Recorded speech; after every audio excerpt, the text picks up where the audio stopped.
What's up, guys? Hope you're having a great day. It has been a crazy week. Apologies for the late breakdown video here on YouTube, but it's been insane, man. Obviously, it is frog token season. There's so much money to be made in crypto right now, and yeah, it's just been very, very busy, man. Lots of fights to research, lots of football to bet, and lots of frog tokens to be buying and trading. So we're making a lot of money over the last couple weeks with these meme coins, and opportunities like this don't come around too often when things like this start exploding. I mean, it's been what, 2001 since the last time we had an insane meme coin run, when things like Shibu Inu just popped up out of nowhere. So when these times arrive, you've got to make the most of them, because they won't last for very long. So I've been absolutely glued to the charts over the last couple of weeks. So I've been like researching fights on one monitor, monitoring the charts on another monitor, but you turn your back for a second, you might miss a really big opportunity. So it's been difficult to sit down and record these videos while there's so much opportunity in crypto right now. And yeah, we'll do like the usual stuff before we get into the breakdown videos. I'm going to try and make it up to you guys for the late upload by making sure that these breakdowns are on point, because even though I've been glued to the charts and I've put just as much time into researching these fights as I always would, but as ever in this video we're going to be breaking down all of the main card fights from UFC 288. And if you like these breakdown videos and you want to watch breakdown videos for all the prelim fights on this card, you just need to head on over to my website, MMABettingTips.com. You'll find the link in the description below. Go to betting tips, pre-fight betting tips. On there you can find all my bets for UFC 288, as well as breakdown videos for every fight on this card. Also, there's still spaces available in my live betting group. I do really well live betting UFC. It's like my speciality. It's my bread and butter. It's what I do best. There's one thing in life that you would ask me, Chris, name something you do very well.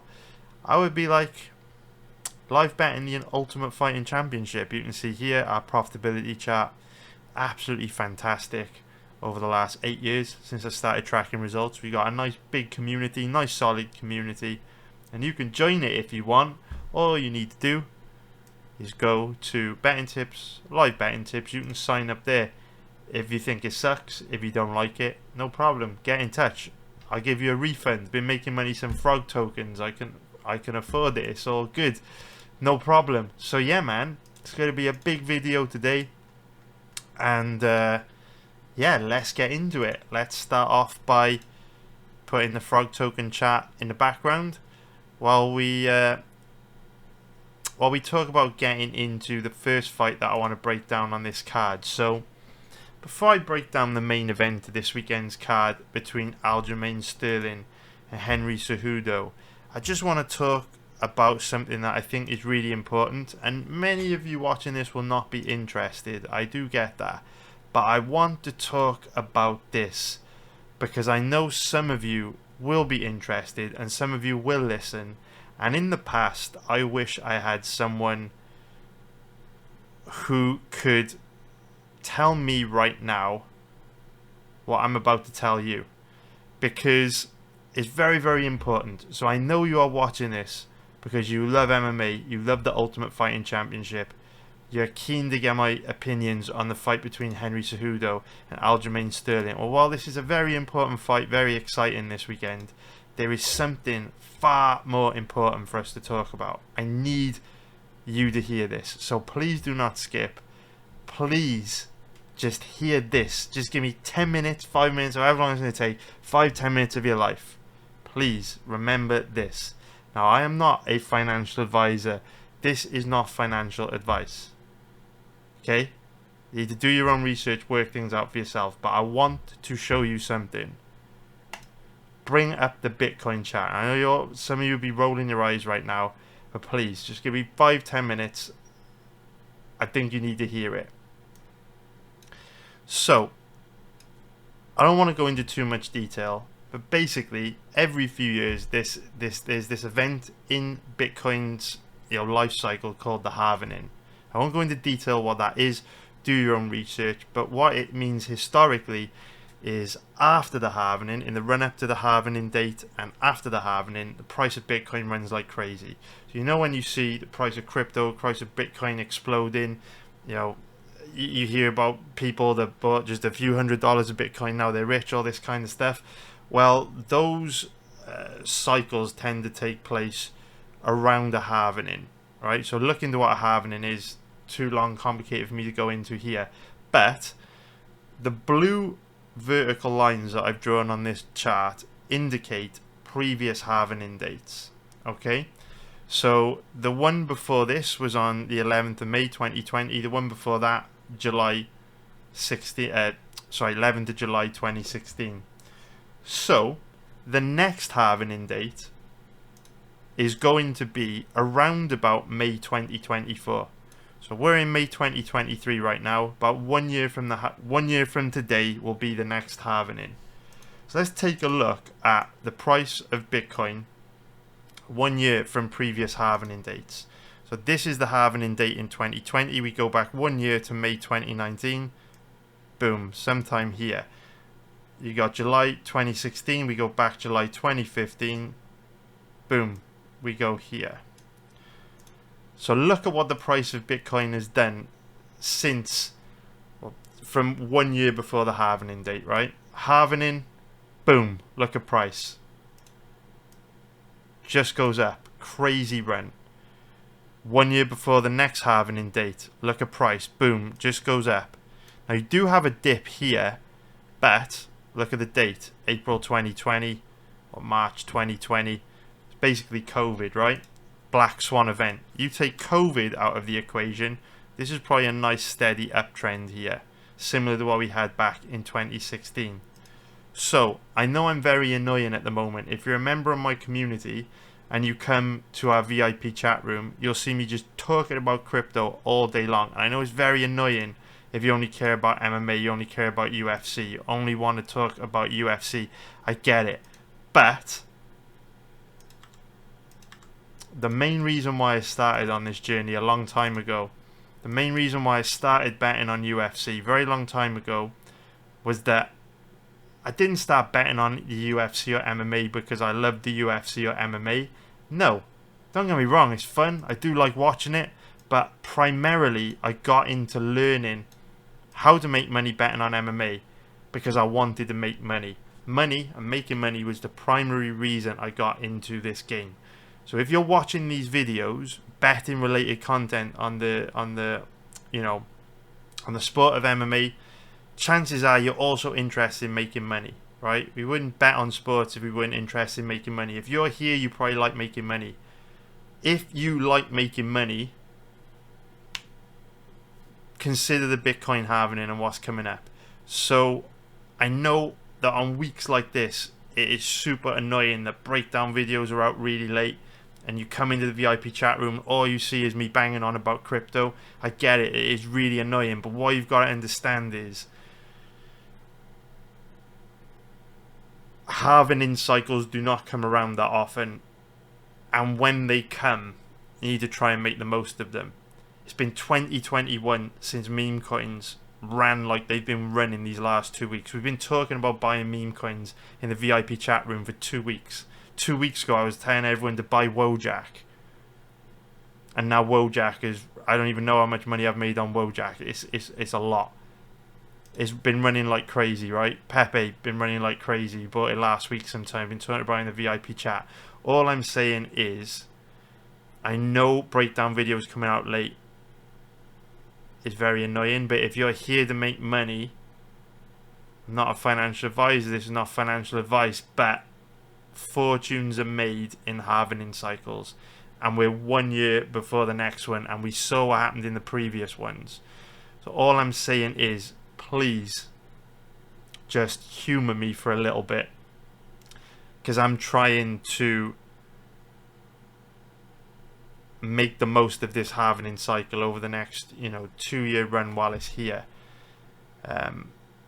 because if you nail one halving cycle, you may never have to work again. You know what I mean? So it's that level. No one knows what the future holds, but we know what the previous two halvings have been like, and you could have set yourself up if you would have capitalized on them. So, do really want to apologize for the late breakdown videos, but obviously if you're dropping in the VIP chat room, everything I'm doing I'm sharing in there. Now again, do your own research, not telling you what to do, but obviously I'm balls deep in this right now. We mentioned by Wojak a couple weeks ago. You pull up the Wojak chart, you know, bring it in on the daily. You know, we were talking about buying Wojak when it was down here, and look what it's done since. So I know it's tough to keep up with the VIP chat room at the moment. I do get that. A lot of crypto talk in the community right now, but we're going to get more organized pretty soon. We've got a break in the UFC schedule coming up towards the end of May. During that break, I'll be launching our Discord, where we'll have dedicated areas for talking about this stuff in the Discord, so that if you're not interested in it, you just want to talk about UFC, MMA, it'll be a lot easier for you to ignore the crypto stuff, just focus on the MMA stuff, because yeah, they'll have like different sections on the Discord for different topics of discussion. But I just wanted to mention that, just because, like I say, we may be in, you know, really rare times right now where you've got opportunities to make big gains, and they don't come around very often. But enough of me rambling about that. It's now time for us to break down the first fight that I want to talk about today, the main event, which is going to be Aljamain Sterling against Henry Cejudo. I haven't even got my implied probability calculator up. How unprofessional of me. Alright, so let's kick things off. Aljamain Sterling, 33 years old, 5'7", with a 71-inch reach. My camera isn't at the best angle. Try and do... No, what about that? That's a little bit better. Alright. And we've got Henry Cejudo, 36 years old, 5'4", with a 67-inch reach, 67.5-inch reach. So obviously there's a few notable X factors for us to pay attention to here. There we go, we finally got it. So a few notable X factors for us to talk about. First being the age of Cejudo. He's 36 years old, which is really old for a bantamweight. We know that the lighter weight classes are all about speed, reflexes and athleticism. And obviously those are some of the first things that go as you get older. Now, the lighter weight classes in particular tend to see fighters, you know, decline earlier in their careers. So while 36 years old isn't that old for a middleweight or a light heavyweight, it's getting pretty ancient for a bantamweight. And on top of that, Cejudo's obviously coming back after a pretty significant layoff where he's been out for 3 years. So now you've got, you know, 3-year layoff. You've got, you know, old for a bantamweight. On top of that, smaller than Sterling. Sterling's going to have a decent size advantage here. You can see there are a lot of X factors going against Cejudo. On top of that, obviously, Cejudo did retire before, which is a bit of a red flag, because whenever a fighter retires, it means that they just don't have the same fire, the same motivation to train and become the top dog. You know, you think about these young, hungry bulls working their ass off every day in the gym, doing everything correct, hungry to learn, you know, dieting hard, you know, training really hard. When you retire because you've lost the fire and the will to do those things, can you ever get them back? Cejudo has said that he's coming back this weekend because he's got the fire. You know, he's got the itch to compete again. He's got the fire back. But can you ever really get it back? In the same way of a fighter, you know, maybe like Sterling, who's not that much younger than Cejudo, but I feel is still definitely more in a position where, you know, Sterling hasn't made a lot of money from the sport yet. He is still trying to prove himself in the game. You know, people still you know, perhaps don't give him as much credit as they should for some of his, his performances to win the belt. Like, TJ was injured, and his performance first fight against Jan, he was losing before Jan imploded with a crazy knee. After that, obviously his second performance against Jan wasn't the most exciting. So, I think both these guys are definitely in different stages of their careers, and I do think it is a pretty big red flag. The Cejudo retired. So every X factor that could possibly go against the fighter is going against Cejudo here. He's retired, he's old, he's a lot smaller than his opponent. And the benefit of doing these breakdown videos late is that we have more information to work with. So we've got the ceremonial weigh-in here. You can see both guys wearing exactly the same footwear. And as they face off, you can see Sterling with a bit of a size advantage. It's not as big as I thought it would be. With Cejudo previously fighting at flyweight, sometimes 5'7" versus 5'4" can produce a massive size difference. I don't think we have a massive size difference here, but what I would say is that Sterling is a very physically imposing bantamweight. Very strong, very physically imposing. He's got crushing physicality to his grappling, which could be an issue for Cejudo because, even though Cejudo is a former Olympian, very high level wrestler, size, strength, power, physicality can often close the skill gap. And so it's one of those things where you need to keep an eye on your frog tokens. It's as simple as that. So yeah, it's one of those things where Cejudo has got a lot going against him, which does make this a pretty complicated fight from a betting point of view, because if we take a look at the odds, we can see that they're both in the even money odds range. If you shop around, you can bet both guys at pretty much the same odds, right? Minus 1.91, which is minus 110 for an implied probability of 52%. What's tricky about betting this fight is that I personally believe that Cejudo is, from a technical point of view, skill for skill, significantly better than Aljamain Sterling in every single aspect of MMA, to the extent that I can't think of a single thing that Sterling does better than Cejudo, which I know might be an extreme thing to say, but if you break it down and take it, skill set by skill set, I think Cejudo is quite obviously a better striker than Sterling. Sterling is very awkward. He is very tricky on the feet. He does a really good job of using his length, and he's quite good defensively. It's very difficult to get to Sterling. He's very elusive. He uses his length very well to keep you outside of a range where you can get to him and land on him. But Sterling just isn't that dangerous on the feet. He just doesn't really do much damage. Doesn't land particularly impactful strikes. Tends to just use his length to chip away at you with range-finding kicks and punches.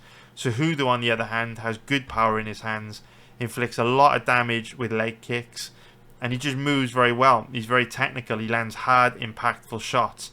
There are very few guys that can claim to have dropped Dominic Cruz in their careers, but Cejudo did it. He obviously knocked Cruz out, kind of. It was a TKO stoppage, but you get what I mean. Cejudo's very dangerous on the feet, and if you look at how they both match up skill for skill, I just think Cejudo's better defensively, lands more damaging, impactful shots, throws a higher volume of strikes, pretty good defensively himself. He's tough, he's got a good chin, throws a more diverse range of attacks on the feet. I think Cejudo's by far the better striker. And then if you look at grappling, for sure Sterling is a very dangerous submission grappler, very physically imposing. But one issue with Sterling is the more he grapples, the less effective his grappling becomes, to the point where after maybe 2 or 3 rounds, he doesn't have that same crushing physicality with his grappling. And when he doesn't have that same crushing physicality with his grappling's nowhere near as effective. So if Sterling can't have a lot of success with his grappling early in this fight, I think that's when you can really see the skills of both guys when it comes to grappling need to shine through. Where we know Cejudo's a very good defensive wrestler. He's won a gold medal at the Olympics in wrestling.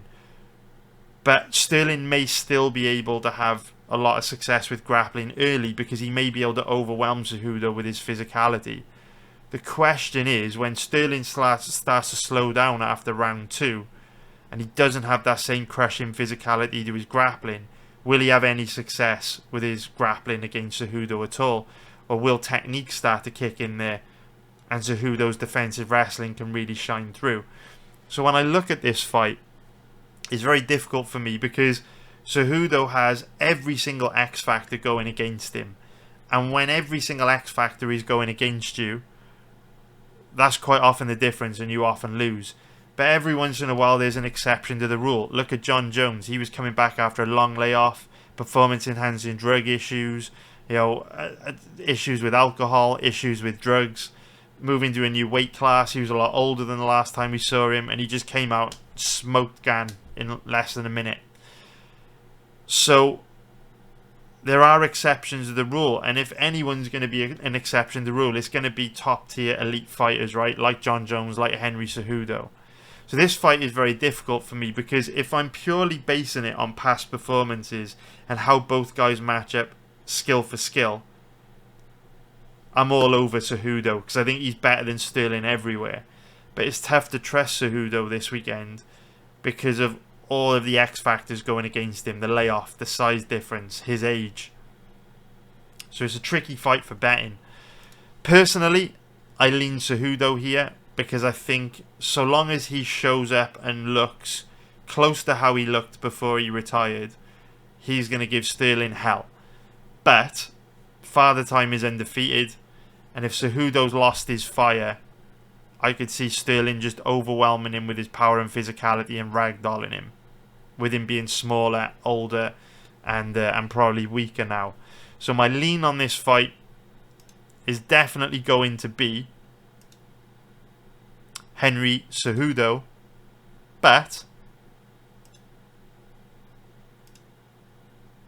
gotta protect your frog tokens. My lean is definitely Henry Cejudo, but obviously there are a lot of X factors where this fight could get dicey for him. So if we take a look at the over-under on this one, obviously both guys tough as nails, very difficult to finish. If you look at Sterling's record, frequently fights to a decision. You know, his last few fights have ended inside the distance, but under weird circumstances, right? Dillashaw dislocated his shoulder in the first minute of that fight. This fight ended via disqualification, was probably heading to a decision. Sandhagen just got caught cold in a bad position early.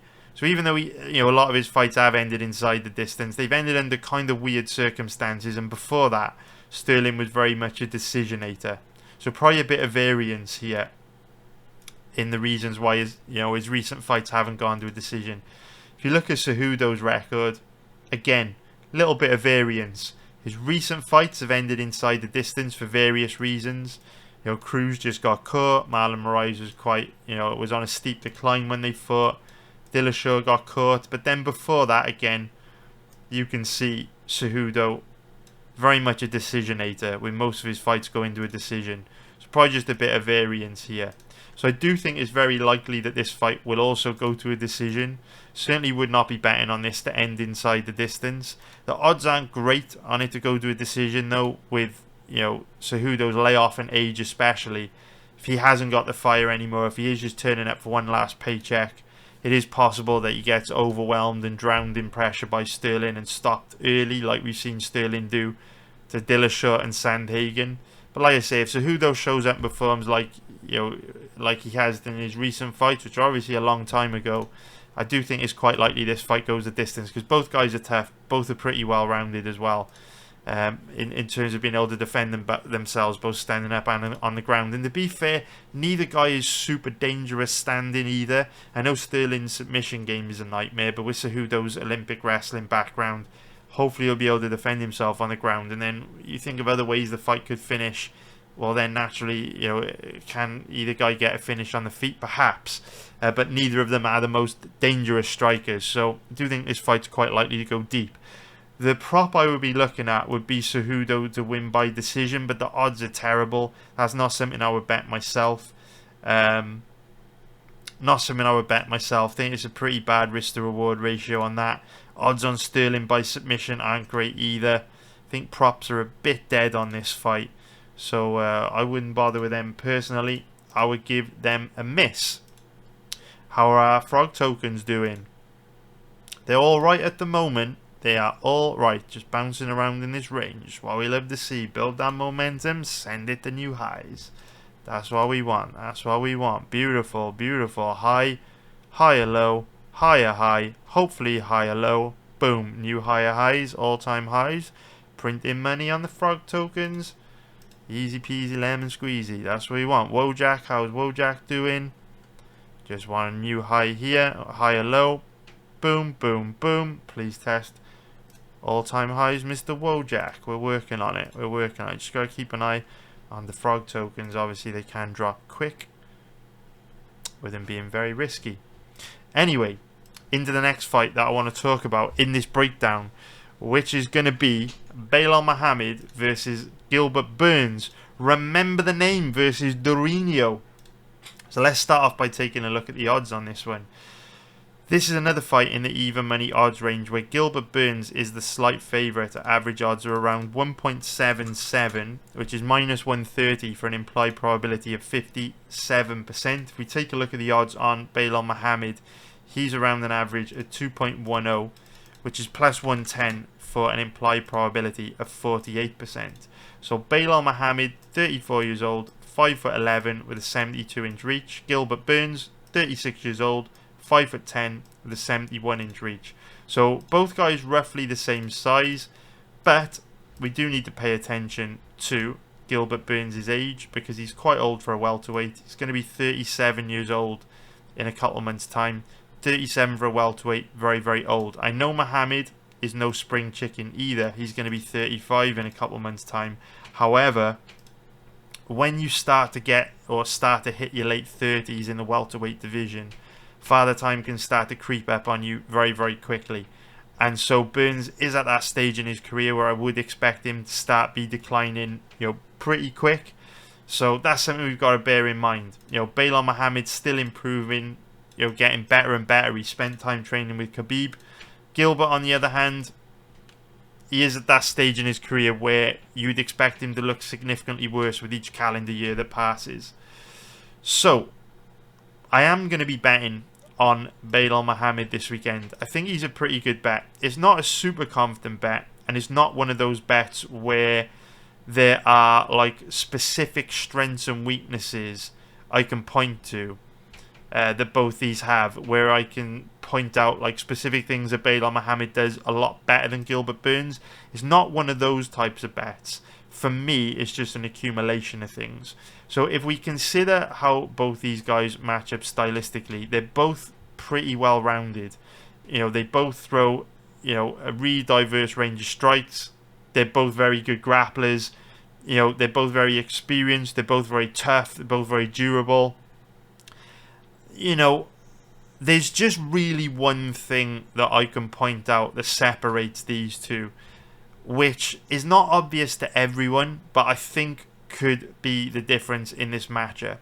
So when you look at what both guys bring to the table, if we analyse Gilbert Burns, he's obviously a world-class Brazilian Jiu-Jitsu practitioner, but he's also one of these guys that slows down a lot if he grapples hard, which is why you don't see a whole lot of grappling that often from Gilbert Burns. You'll only generally see a lot of grappling from Gilbert Burns when he's facing guys, like Stephen Thompson, that aren't going to be able to make him work particularly hard to get the takedown and aren't going to make him work particularly hard to maintain dominant positions on the ground. If Gilbert Burns runs into someone who he knows is going to be difficult to take down and who he knows is going to be difficult to hold down, generally he doesn't bother grappling because he doesn't want to risk gassing himself out. Now, Belal Muhammad obviously can't match Gilbert Burns' level of Brazilian Jiu-Jitsu, but he is very difficult to hold down. He is very difficult to take down. And Burns would have to exert an enormous amount of energy to take Belal Muhammad down and hold him down. So I don't think he's going to. I also don't think Belal Muhammad will try to take Gilbert Burns down, because even though Muhammad is a good offensive wrestler with some of the best double leg entries in the welterweight division, he's not going to want to go to the ground with Burns. Burns is very, very good on the ground, very dangerous on the ground. I don't think either of these guys will want the smoke on the ground. I don't think Burns will want to risk gassing out. I don't think Belal Muhammad will risk going into Burns' guard and, potentially be caught in a crazy submission. I think there's going to be a stand-up fight. Now, if it does stay standing, which I think it will, both have very different styles of striking. Gilbert Burns is, a decent striker, throws a very nice diverse range of attacks. He's got heavy kicks, good power in his hands. He moves well on the feet, there's no doubt about it. But Burns is very much more of a single shot power striker. He likes to load up on big singular shots, and outside of throwing those big singular shots at you, he likes to try and stay out of a range where he can be hit and not engage too much that he can pace himself. Belal Muhammad doesn't have the power or athleticism that Burns has, but Belal Muhammad does have an insane work rate and very, very good cardio. When you fight Belal Muhammad, it's usually death by 1,000 cuts. He's constantly attacking, constantly peppering you with leg kicks, jabs, just trying to break you down with volume. This is why I like Belal Muhammad in this fight. When you look at Gilbert Burns, and you look at when Gilbert Burns has been at his best, when does Gilbert Burns look at his best? Well, Burns is at his best when he's the hammer, when he's allowed to dictate the pace of the fight, when he can put Jorge Masvidal into a defensive shell on the feet because he keeps landing big shots to hurt Masvidal, or when he's taking Thompson down and dominating him on the ground. When he puts his opponent on the back foot, when he's the hammer, when he's the person in control, and his opponent is reacting to him, he can pace himself. He can manage his output. He can manage his cardio. When do we see Gilbert Burns struggle? Well, Gilbert Burns tends to struggle when he's the nail. You look at his two most recent losses. First against Khamzat Chimaev, then against Kamaru Usman. What happened in both these fights? Well, both Chimaev and Usman took the fight to him. And while he did have success in both matchups, he dropped Usman early. He inflicted a lot of damage on Chimaev as well, landed some good shots. Ultimately, the reason why Burns lost both those fights is because he couldn't keep up with the pace that Chimaev and Usman set. Both Usman and Chimaev took the fight to Burns, and while he could keep up with them for a while, eventually in the second half of both those fights, he just got overwhelmed, because when it got to the point where he could no longer pace himself, his cardio started to let him down. That's why I really like Belal Muhammad in this fight, because if you consider how these two match up stylistically, you could argue that Gilbert Burns is better everywhere. You could argue he's the better striker, the better grappler, but my question is for how long? Because what Gilbert Burns is going to want to try and do is avoid engaging on the feet and just pick his shots with singular accurate power strikes. He's not going to want to engage in a crazy fast-paced knockdown, drag-out, rock'em sock'em brawl like he did against Khamzat Chimaev, because Belal Muhammad fights at such a high pace, throws such a high volume of strikes, that Burns won't be able to keep up with that pace. Now, there is risk to this bet, because obviously Burns is very good, so he may have enough gas in the tank to win the first 2 rounds. But I don't see him being able to keep up with the pace Belal is going to set over 3 rounds. So really what you've got here is a situation where both guys are very well matched. If you're of the opinion that they're very well matched, then Belal Muhammad's an amazing bet. Because if you think they're very well matched from a skill point of view, the difference here is very likely to be the work rate, the cardio of Belal Muhammad, which is there's no doubt superior to Gilbert Burns. Burns can't match the work rate, the volume, or the cardio of Belal Muhammad. If you think Gilbert Burns is a little bit better than Belal Muhammad everywhere, then you're now in a situation where what's very likely to happen is Gilbert Burns will win round 1 because you think he's the more skilled fighter. Belal Muhammad will win round 3 because by the 3rd round Burns will have slowed down and Muhammad's pace will really start to take its toll on Burns. And then you're in a situation where that round 2 becomes the swing round, where it becomes a question of whether Burns has got enough in the tank to win the 2nd round, or whether Belal Muhammad can force him to exert enough energy and wear him down enough to the point where Muhammad can backdoor round 2 and then win a 29-28 decision by taking down the 2nd and 3rd round. Either way, whichever scenario plays out, I think Muhammad's the right side to be on. Because with him being a slight underdog in this fight, where are the odds?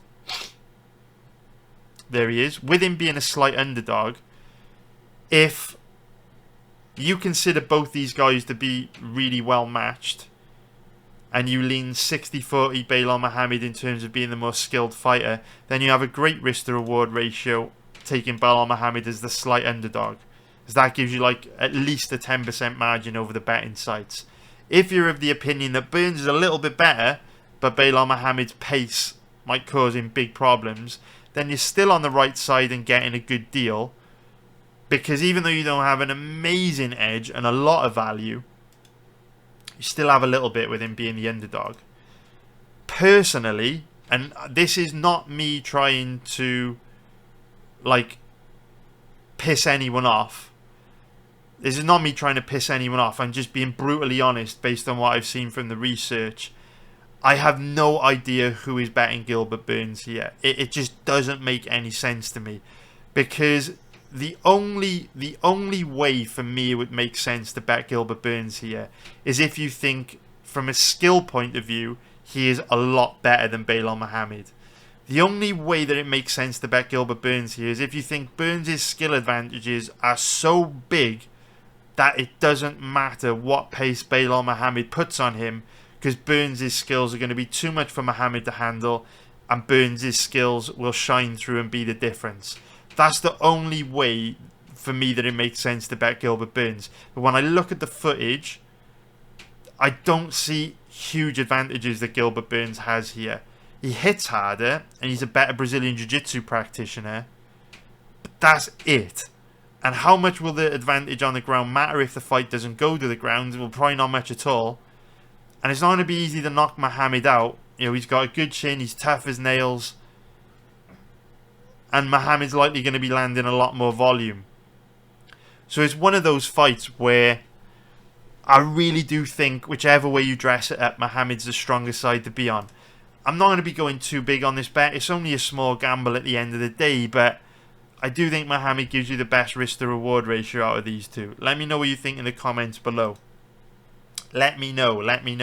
So if we take a look at the over-under on this one, obviously, if you look at the records of both guys, they are both kind of decisionators. If you look at Belal Muhammad's record, first of all, most of his fights go to a decision, even dating back to 2017.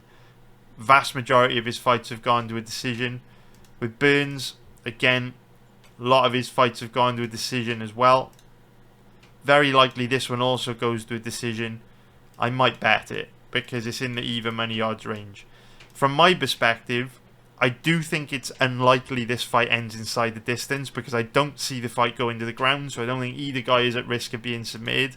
If it stays standing, they're both pretty good defensively. They've both got pretty good chins. Belal Muhammad doesn't really have knockout power. He's more of a volume striker. Gilbert Burns is tough as nails and difficult to get out of there. He showed that in the Khamzat Chimaev fight. And we know Belal Muhammad's got a good chin. He's very good at recovering when he does get hurt on the feet. And so I don't think it's that likely Burns gets a knockout. In actual fact, if you're on the fence over who to bet in this fight, it might just be better that you go for the over. Fight goes to a decision, because I'd be surprised if this ended inside the distance. Now, in terms of the prop bets I like, Belal Muhammad by decision is the only one I would be interested in, but the odds are pretty steep, so not something I would bet myself. Don't think the odds are particularly good on that. Camera's gone blurry. Do apologise. We're back in focus. So yeah, Belal Muhammad by decision is what I would go for. You know, if you like betting props, just to make watching the fights more interesting, but it's not something I'm going to be betting personally. So I hope you found that useful. Let me just quickly check on my frog tokens. We're all good. As long as we hold this blue line, we're all good. Nothing to worry about here. Frog tokens are looking alright to me. What about the Wojaks? Wojaks all good. As long as we hold this blue line here, all good. No problem with the Wojaks. We're all good. We're all good. We're all good. Just gotta hold those levels. We're all good. Nothing to worry about here. Okay. Okay. Okay. Now let's break down the next fight, which is going to be Jessica Andrade against Jourdain Yan. So if we start off by taking a look at the odds on this one, we can see that Jessica Andrade is a pretty big favourite at average odds of around 1.50, which is going to be minus 200 for an implied probability of 67%. If we take a look at the odds on Jourdain Yan, she's around an average of 2.65, which is going to be plus 165 for an implied probability of 38%. So Jessica Andrade, 31 years old, 5'11" with a 62-inch reach, and Jourdain Yan, 33 years old, 5'5" with a 63-inch reach. So you can see, as always, Jessica Andrade is a bit smaller than her opponent in terms of wingspan, but this is nothing new. She's very small for the division in terms of wingspan, but what she lacks in wingspan, she obviously more than makes up for in power and physicality. She's an absolute tank.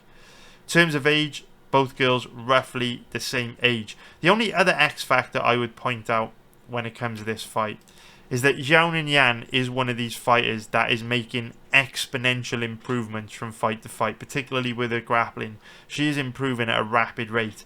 On last week's breakdown video, we spoke about how Yadong Song's wrestling had improved exponentially since training at Team Alpha Male, and the exact same thing is happening with Jourdain Yan, because if you look at her grappling, you know, from early UFC fights, you know, her fight against Carla Esparza being a good example, and compare it to how she looked against Mackenzie Dern, it's like looking at a different human being. Totally different. And her takedown offense, defensive wrestling looks exponentially better now than it did not that long ago. Frog tokens, all good. So, will that matter in this fight? Probably not, because Jessica Andrade doesn't try to take her opponents down that often. However, obviously, it's nice knowing that if Jourdain Yan were to get taken down, she's not just going to lie on her back looking absolutely helpless like she did in recent history against Carla Esparza. Yan, like she showed in the Mackenzie Dern fight, does a much better job of defending herself on the ground now and working her way back up to her feet. And Jessica Andrade, while she is a tank, very strong, very physically imposing, she's not one of these fighters that has got, you know, crushing grappling control. She's pretty good at taking girls down, but not particularly good at holding them down. Probably because of her small wingspan, she struggles to generate the leverage to control people on the ground. But yeah, it's one of those situations where I don't think this fight is going to spend too much time on the ground. Both of them are primarily strikers. They rarely try to take their opponents down. Should get a stand-up fight here. If the fight stays standing, which it should, it definitely favours Jessica Andrade. There's no doubt about it. Mainly because Jourdain Yan is more of a volume striker that lacks the respect, or lacks the ability, lacks the power in her hands to get the respect from Jessica Andrade. So when we think about Jessica Andrade, you know, when is she at her best? She's at her best against opponents who just don't have the power to back her up. They don't have the power to hurt her.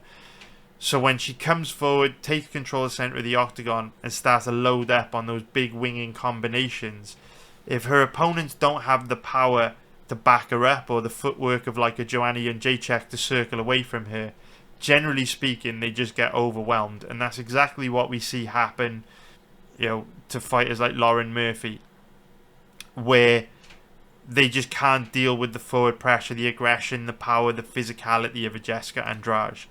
The fighters that tend to do well against Andrade are the fighters that find a way to alleviate the pressure that she's putting on him. So like Blanchfield taking the fight to the ground, or Shevchenko taking the fight to the ground, or Namajunas, who's got the footwork and movement to circle away from her, or Wei Zhang, who's got the power to stand her ground and fire back. When Andrade is facing these fighters who are not able to match her power and physicality, like your Karolina Kowalkiewicz, your Caitlin Chikajans, your Cynthia Calvillos, your Lauren Murphys, she tends to do pretty well because she just overwhelms girls on the feet. And I don't think Yan is going to be able to stop Andrade from coming forward and overwhelming her with her power, big power hooks, big winging combinations. Yan's got good footwork and movement for sure, but I just don't see her being able to stop Andrade. So it is a very good fight for Andrade. Andrade doesn't have the best fight IQ. At times she is guilty of turning into a bit of a zombie and coming forward and blocking punches with her face. It is possible to outpoint her, but I'd be surprised if she lost this. A pretty good stylistic matchup for Jessica Andrade. Having said that, Jourdain Yan is making exponential improvements from fight to fight. She does tend to come in with good game plans and strategies. We saw that in the Mackenzie Dern fight. She was very, very ready for the threats that Mackenzie Dern posed to her. So who knows?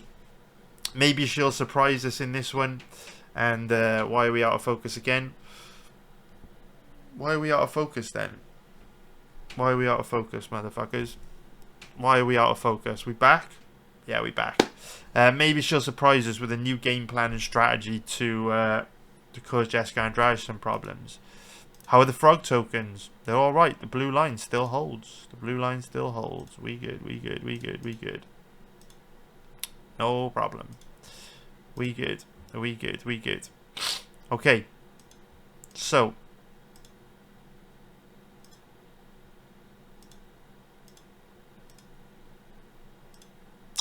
What does this mean from a betting point of view? Well, this is one of those fights. If you really want to bet it, I would take Jessica Andrade. I don't think there's any value in her odds. I don't think you're getting a particularly good risk to reward ratio in the odds. But if you really, really want to bet this fight, there's nothing about Jourdain Yan that interests me in this matchup. I think it's a very difficult fight for her. I would take Andrade. Not something I'm going to be betting myself, but I would take Andrade.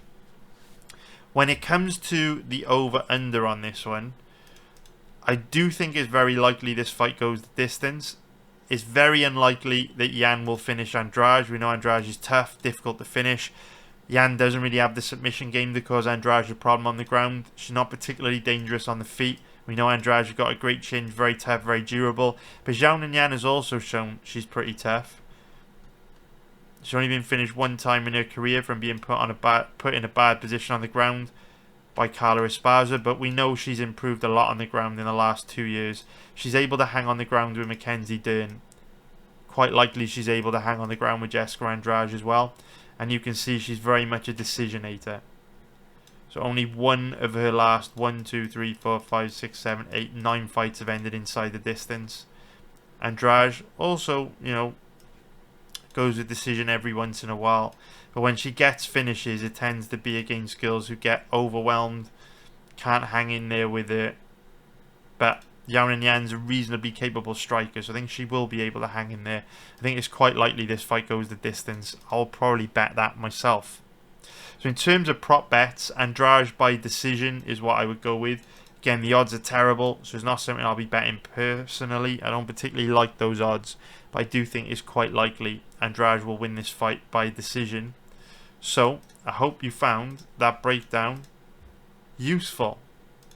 Hope you found it useful. We gotta keep a close eye on froggy tokens so that we don't take any losses which could be avoided. Froggy tokens and Wojak looking all good as far as this line holds. This blue one here, this line holds. Looking all good. All good. Okay. Okay.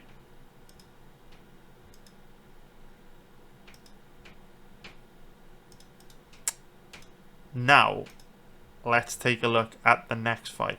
So let's break down the fight between Movsar Evloev and Diego Lopez. So if we start off by taking a look at the odds on this one, we can see that Evloev is a pretty big favourite. If we refresh, where is Evloev? Where is Evloev? There he is. Pretty big favourite. In fact, the biggest favourite on the card at average odds of around 1.11, which is going to be minus 909 for an implied probability of 90%. We take a look at the odds on Lopez. He's an average of, say, 7.0. It's going to be plus 600 for an implied probability of 14%. So Evloev, 29 years old, 5'7" with a 72.5-inch reach. Lopez, 28 years old, 5'11" with a 72-inch reach. So both guys roughly the same age. Similar wingspans. Lopez a bit taller, but we know Movsar Evloev has that small, compact, muscular frame, which makes up for, you know, his shortness in some ways. And the only other, other real X factor to pay attention to on this matchup is, of course, that Diego Lopez is taking the fight on less than a week's notice. I think 4 or 5 days' notice. Movsar Evloev was originally scheduled to fight Bryce Mitchell, and obviously stepping up on less than a week's notice isn't easy, especially when you're going up against someone as tough and well-rounded as Evloev that doesn't really have any holes in their skill set. When Evloev first came into the UFC, he did have a couple of pretty notable weaknesses. His striking wasn't particularly good. His cardio was particularly bad. But in his fight against Dan Ige, he showed to have made big improvements because his striking looked incredible and he didn't slow down at all. He pushed a really high pace for 3 rounds and didn't fade at all. So Evloev, at just 29 years old, is making big improvements from fight to fight, which means coming into this matchup, he doesn't really have any weaknesses that Lopez could exploit. He fights at a high pace, he's very tough, got a good chin, decent cardio these days, throws a very diverse range of strikes, strong grappler, and what impressed me the most about Evloev against Dan Ige was how well he mixed things up. He did a really good job of staying unpredictable. He'd throw big, flashy, unorthodox combinations, flying knees, spinning attacks, different kinds of punches, wide, diverse range of kicks. And then when he's got his opponent, Dan Ige, thinking about striking, he shoots a nice deep double leg and takes the fight to the ground. He did a really good job of mixing things up. And this makes him very difficult to read because when he is such a dynamic striker and also such a good grappler, when he comes forward to attack you, we're out of fucking focus again.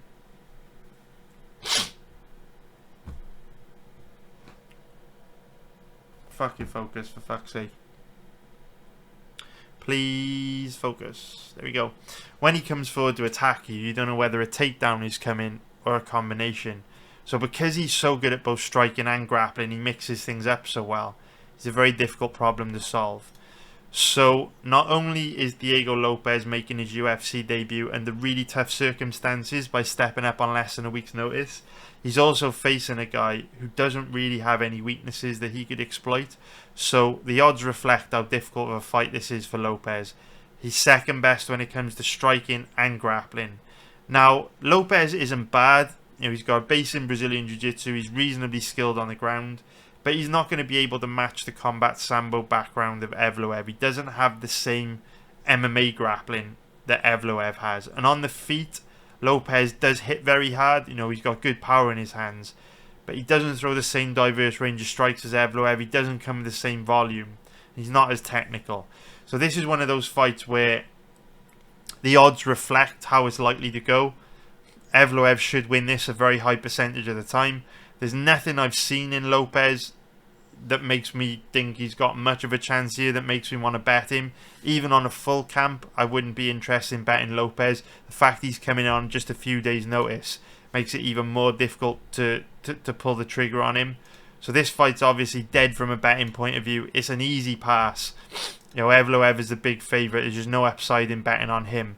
But I'm not seeing a whole lot that makes me want to rush out and bet Lopez either. Now, in terms of the over-under on this one, Lopez is pretty tough, to be fair. He is pretty tough. It's not going to be difficult to get him out of there. You can see that His two most recent losses were by decision. Now, obviously, he's facing guys not at the level of Evloev, but he is a tough dude. You know, doesn't look like it's going to be easy to get him out of there. He's pretty well rounded. Now, you know, he is taking the fight on less than a week's notice, so if he's not in good shape, maybe he will just crumble under the pace that Evloev will put on him. But when you look at Evloev, he's not really a finisher. If you look at his record, 1, 2, 3, 4, his last 6 fights have gone to a decision. And so I wouldn't be surprised to see this one go the distance as well, because Lopez is pretty well rounded and pretty tough. For me, I don't have a strong opinion on it, because I think if Lopez isn't in particularly good shape, because he's taking the fight on just a few days' notice, he's likely going to get overwhelmed here. And Evloev will likely find a way to stop him on the ground with ground and pound just when Lopez becomes too tired to defend himself. But if Lopez shows up in good shape, I think he's tough enough and well-rounded enough to go the distance here with Evloev. But obviously, because we don't really know what we're getting from Lopez, it is very, very difficult. Very, very difficult for us to lean either way on that. Yeah, don't really have an opinion on it. I think it would be a bit of a gamble without knowing what shape Lopez is in. So, we're just going to get this up for the next fight that we're going to talk about. But for now, need to finish this one off. In terms of prop bets, Evloev by decision, the odds are way too steep on that. Evloev by TKO or knockout, way too steep. I was thinking TKO or knockout because Lopez does have a base in Brazilian Jiu-Jitsu. So I don't think it's that likely he'd be submitted on the ground. If he were to be stopped on the ground, I think it's when he's too tired to defend himself and Evloev would just kind of overwhelm him with ground and pound. But the odds on Evloev by knockout or TKO and by decision are pretty short. So very little upside in betting them. Odds are pretty dead on the props there. I would give them a miss. So I hope you found that useful. Now let's break down the final fight on this main, which is going to be Gracie against Jourdain. Classic striker versus grappler matchup. And we love to bet fights like this. It's our job to work out whether the striker is going to be able to keep the fight standing or whether the grappler is going to be able to get the fight to the ground and do work. Now, if we start off by taking a look at the odds on this one, we can see that Jourdain is a pretty big favourite at average odds of about 1.57, which is minus 175 for an implied probability of 64%. We take a look at the odds on Gracie. He's around an average of, say, 2.45, which is going to be plus 145 for an implied probability of 41%.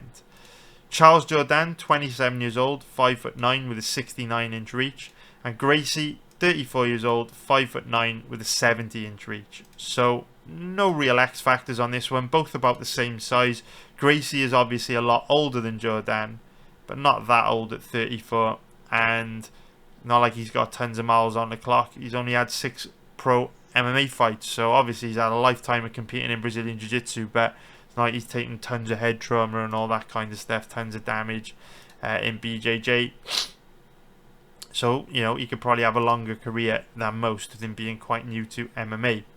So, classic striker versus grappler matchup. We know that if the fight stays standing, Jourdain's going to have a huge advantage and will be very likely to win. If the fight goes to the ground, Gracie probably going to have a lot of success and cause Jourdain big problems. Now, this is going to be one of those fights where I think looking at the footage is going to be very useful for cutting through the noise.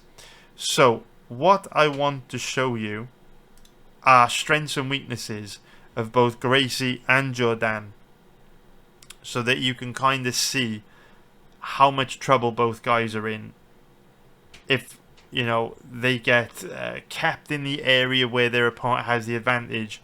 And you could also kind of see for yourself the probability of, you know, Jourdain keeping the fight standing or getting taken down. So, first of all, what I want to show you is Jourdain's weaknesses on the ground. And to do that, we will start off with his last fight, because you're only as good as your last fight, against Nathaniel Wood. So if we bring up the Wood fight,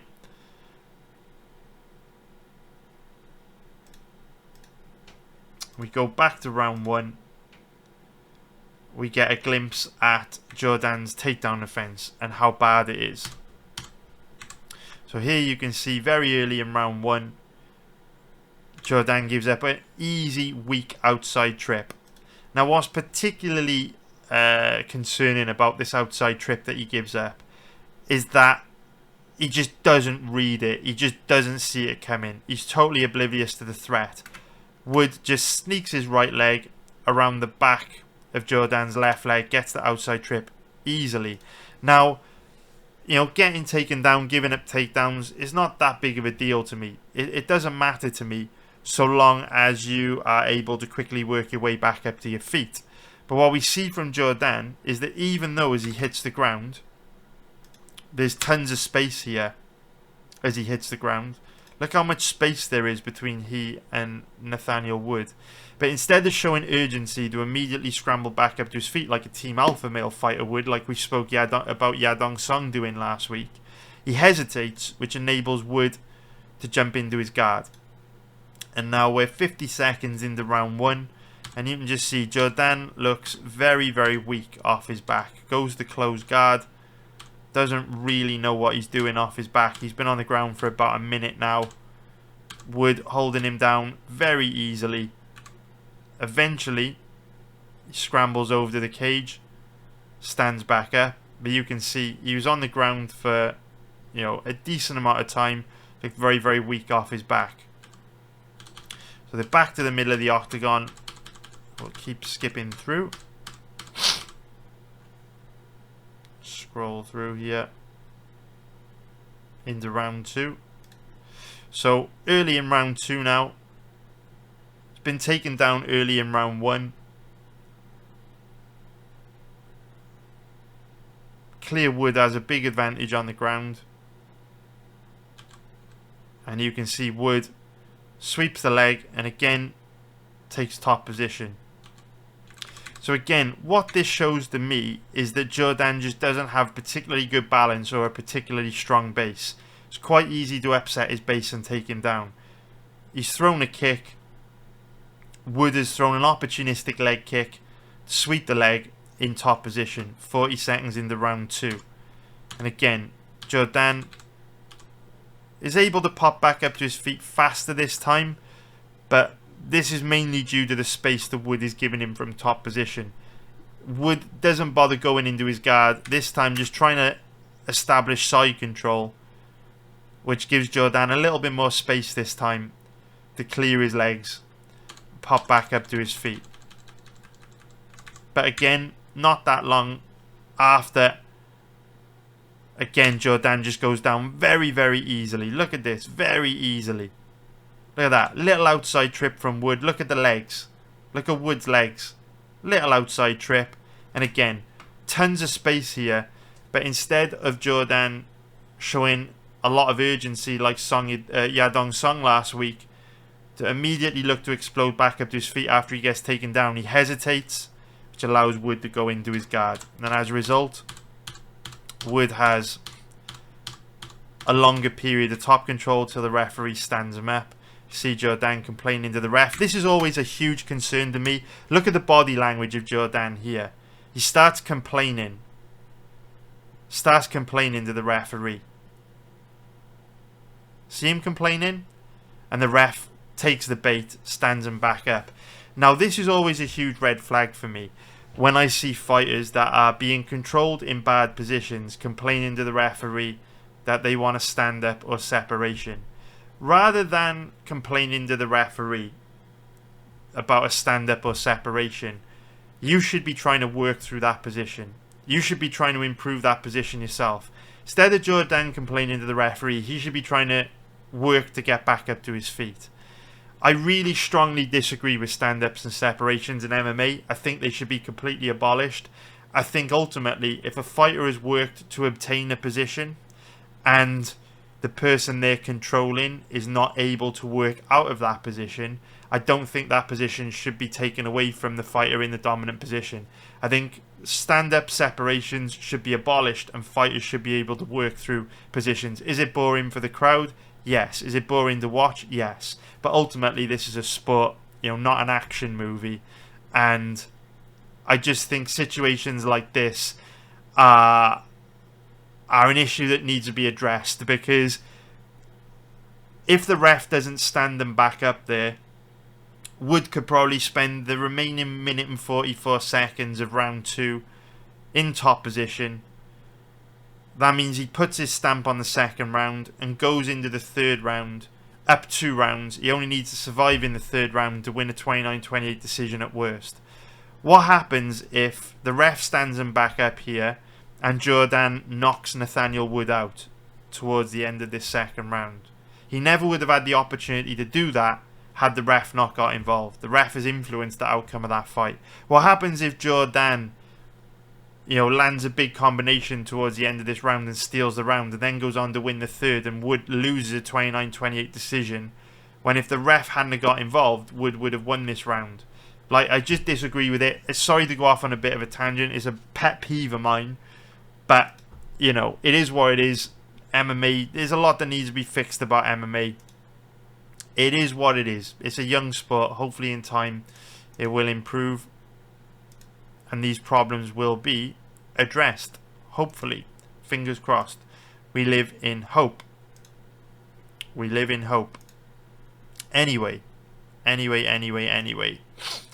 So, that was Jourdain's takedown defense. Now I want to show you footage of Jourdain's submission defense. So for this we go a little bit further back in his career to his fight against Julian Erosa, where some of his takedown defense, but this time also his submission defense, will be exposed.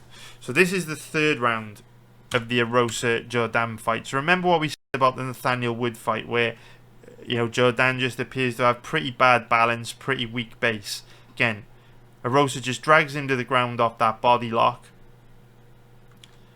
and is easily able to flatten Jourdain out. Look how Jourdain just flops to his back and just goes to close guard. Very easy to hold down here. Look at this, very easy to hold down. He then scrambles over the cage, uses the cage to wall walk, but Jourdain stays on him with this body lock and they separate. But in a few moments Erosa gets back to a takedown, working for a single leg, transitions to a double leg, transitions to the body lock, and you know what's coming. Ties up the legs of Jourdain and gets Jourdain down easily. From here, Jourdain uses the cage to wall walk,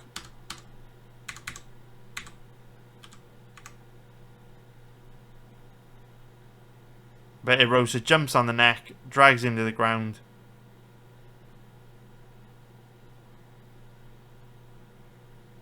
and gets a submission.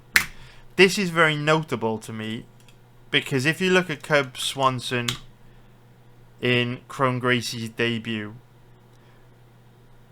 Crone Gracie doesn't have a lot of success getting the fight to the ground and keeping the fight on the ground, but he does manage to tie Cub up and get him down, which is notable to me because Cub's takedown defense is a lot better than Jourdain's. His ability to scramble back up to his feet is also a lot better than Jourdain's. So I just want to show you some of these sequences here. Only a few very, very brief sequences.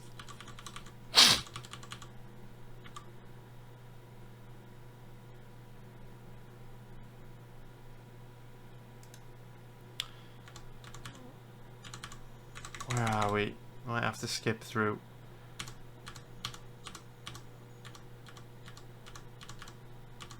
Because the thumbnails down the bottom aren't going to get me to where I want to be.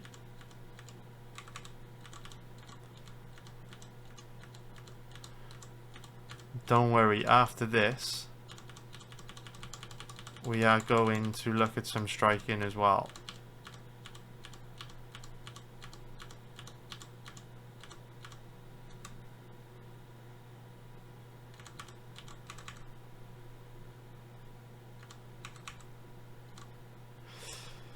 So, I don't want to make this breakdown super long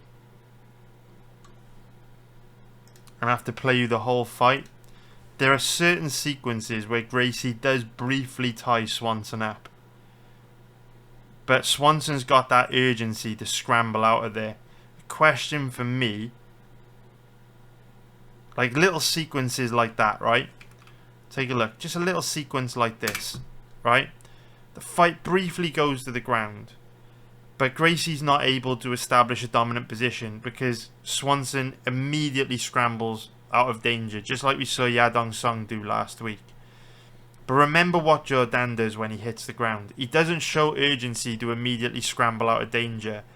He hesitates and enables his opponent to establish a dominant position.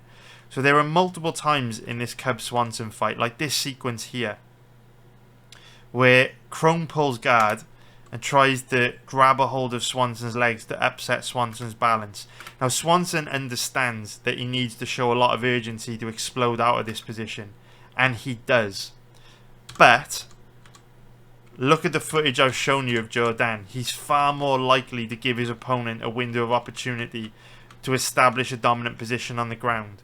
So there's all these little sequences in Crone Gracie's fight against Swanson where he does grab a hold of him, and I think, you know what, if he is able to put Jourdain in a position like that, he may have some success. Because if we look at the Alex Caceres fight, which is Crone Gracie's debut, Gracie doesn't look great in this fight, but it shows what Gracie can do when facing someone that doesn't quickly explode out of a bad position. So here you see Gracie just ties Caceres up, threads his leg in between Caceres' legs there, gets the body lock and just drags Caceres to the ground. Now this is notable to me because we obviously saw Erosa able to use a body lock to drag Giles Jourdain to the ground 3 or 4 times. And then in this position, how is Jourdain going to look? How is he going to survive? Is he going to be able to defend himself in this position? Eventually, Gracie gets the submission. So I just wanted to show you those clips because you can see Jourdain is very easy to take down, very easy to hold down. And Gracie's crafty. The problem with this fight for Gracie is that he may not have the time he needs to get the fight to the ground, because Cub Swanson fought the perfect fight against him. Swanson didn't get into any big exchanges, he didn't overcommit, he didn't allow Gracie to get close to him very often. Swanson played the role of Matador, went full Joanna Jędrzejczyk, stayed light on his feet, circled away from Gracie and just chipped away at him from the outside, scoring points. Anytime Gracie came forward and got close enough to grab a hold of him, he would just disengage and circle away. It was the perfect game plan. But because Swanson was just circling away from Gracie and just kind of touching him with volume strikes, there wasn't a whole lot of danger there for Gracie. He could continue to come forward without taking too much damage, without the risk of being knocked out. Because Swanson wasn't really planting his feet and sitting down on his counters. He was just touching Gracie and circling away. So what I want to show you here is how bad Gracie is defensively on the feet. So watch. Just watch. As he comes forward, he's just a sitting duck. An absolute zombie. Hands down low, chin up high, doesn't react to Cub, doesn't read Cub, just zombies forward behind the high boxing guard, blocking punches with his face. And Cub's just touching him, touching him, touching him, touching him, touching him and circling away, right? Gracie very slow, very bad defensively, an absolute sitting duck on the feet. Just coming forward like this, and look, Cub is just teeing off and circling away, right? Look how sloppy Crone looks. Just doesn't read Cub at all. Look, just sitting duck, eating clean hard shots. But because Cub understands that he needs to keep his legs and hips away from Gracie, because if Gracie gets in deep on his legs and hips, he can take him down. Cubby's keeping his legs very light on the ground. He's not sitting down on anything. He's just touching Gracie. So while he is landing decent shots, he's not landing with the kind of power and impactfulness to knock Gracie out. He's keeping his footwork very light. But you can see Gracie is sitting duck on the feet. Problem with this fight for Gracie is that while Jourdain is a lot easier to take down and hold down than Swanson is, he's also a lot more dangerous than Swanson. So if we look at the third round of his fight against Shane Burgos, Gracie is not going to be able to stand in front of Jourdain and walk Jourdain down in the same way that he could stand in front of Gracie and walk Gracie down. Sorry, not going to be able to stand in front of Jourdain and walk Jourdain down in the same way that he's going to be able to walk Jourdain down, right? You guys know what I'm saying. He's not going to be able to walk Jourdain down like he can walk Cub Swanson down. Far more risk. Because look at Jourdain. Sits down hard on his shots. Lands big, impactful power strikes. Look at this. When they disengage. Look at this. Look at these shots that are landing. Clean, hard power strikes. Landing on the button. Big knee. Jourdain landing big damage. Overwhelming Burgos.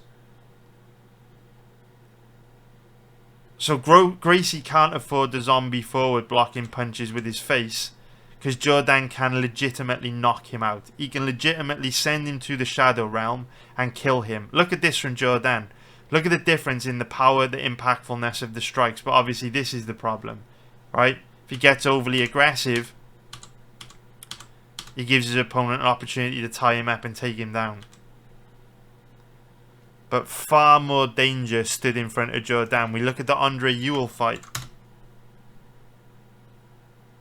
late on. Look at this third round.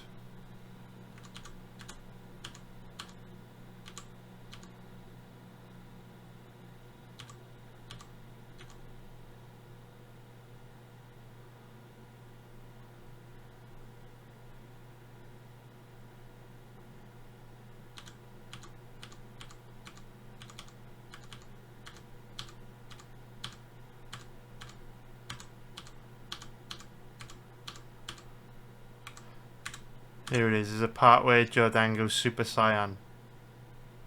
Look at the power, the impactfulness that he lands with. Look how much harder he's sitting down on his shots. And the Spartan kick to finish the fight. But anyway, point being, what the footage shows us is that this is one of those fights where both guys have got extreme advantages in the area that the other is weak. And that makes this fight tricky from a betting point of view, because you don't want to bet Crone Gracie because you know his offensive wrestling isn't good, striking defense is very bad, and if he can't get the fight to the ground, he's going to get smoked. But equally, there is no way that you can bet Charles Jourdain as a big favourite, because we've seen how easy it is to take him down and put him in a bad position on the ground. And while Crone Gracie's offensive wrestling might not be amazing, with how bad Jourdain's takedown defense, it might not need to be. On top of that, Gracie has been out for a really long time. We haven't seen him since 2019. 3.5 years. Gracie's offensive wrestling and MMA grappling may have improved exponentially in that time, which means he could pose a much bigger threat to Charles Jourdain in this matchup. So it's a very interesting fight from a betting point of view. It is one I am not going to be betting because I don't have a strong read on it either way. I do think Gracie gives you the better risk to reward ratio, but with how much of a sitting duck he is on the feet, I'd need him as a much bigger underdog than this to bet him. So in terms of the over-under on this one, it's tricky. I don't see this fight going the distance because I think if the fight stays standing, Gracie gets knocked out. I think if the fight goes to the ground, Jourdain gets submitted. But these odds are very steep. There's no way I would bet this to go to a decision with how big the advantages both guys have in their area of speciality. But there's no upside in betting this either for me. Now, in terms of the prop bets on this one, Gracie by submission, steep odds. Jourdain by knockout or TKO, steep odds. And to be honest with you, I don't see any other any other outcome being that realistic. So this fight, bit dead from a prop betting point of view. That is going to be it for this breakdown. I hope you found this video useful. If you did, please hit the like button below. Subscribe if you haven't already. Remember to research the Bitcoin halving. Good luck with your frog tokens. Good luck with your bets this weekend. Hopefully you make a lot of money. Take care everyone. Have a great weekend. I will see you all in next week's video. Nice one guys.